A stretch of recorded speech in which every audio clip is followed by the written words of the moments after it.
Bumuhos ang pagkiramay sa mga naulilan ni Cristel Tejada, ang estudyante ng UP Manila na problemado raw sa matrikula bago nagpakamatay. Nagvigil at nagtirik ng kandila ang mga guro at estudyante ng UP Manila. Nilagyan naman ng itim na tela ang rebulto ng oblation bilang pagluluksa. At live mula sa Maynila, saksi si Ivan Mayrina. Ivan? Ingat di trahedyang maituturing ang pagkawala ni Cristel Tejada para sa kanyang pamilya, pero umaasa sila na hindi mauwi sa wala ang kanyang pagkamatay. Para raw kay Cristel, hindi ordinaryong kanyang ID sa UP Manila. Sabi ng kanyang ama, naging simbolo raw ito ng pangarap ni Cristel na makapasok sa premyadong universidad at matawag na scholar ng bayan. Ngayon, ang ID ito, isa na lang sa mga bagay na paghuhugutan nila ng mga alaala ng namayapang anak. Kasi nandun na siya eh. Hindi ko na siya makukuha dun eh. Sa akin na lang siya. Isa na kami. So, I'll treasure her na maging part ko. Kasi ito yung buhay niya eh. So, paperam ko lang to as representation. Pero sa at least na alam ko nandito ka lang.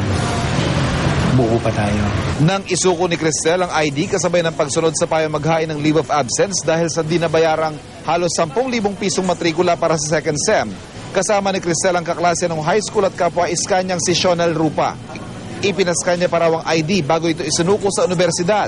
Bakas daw ang lungkot sa mukha ni Cristel. Nung pinento niya kasi sa akin, sobrang sakit daw na ilalet go niya yun since parang ayaw nga siyang papasukin sa campus namin. Nung kinukwento niya kasi sa akin yung mga problema niya, I saw how hard it was for her. It was in her eyes and sobrang burdened niya ng time na yun. Pero parang I wanted to help.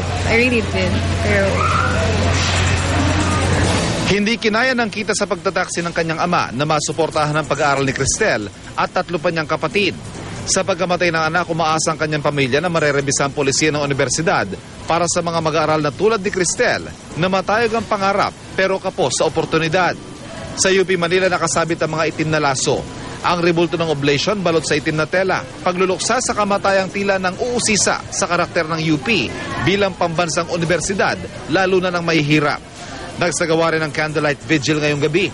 Maging sa UP Diliman, pinagluksa rin ng mga mag-aaral at guro ang pagkamatay ni Cristel at kinundina ang umano'y no late payment policy sa UP Manila. Hanggang ngayon, this oras ng gabi ay patuloy pa rin ang pagdating ng mga kaibigan at kaeskwela ni Cristel sa UP Manila at ang suporta at pagmamahal na ipinapakita raw nila ang pinaguhugutan ng lakas ng pamilya Tejada sa oras ng kanilang pagdadalamhati. Live mula sa Maynila, ako si Ivan Mayrina, ang inyong saksi.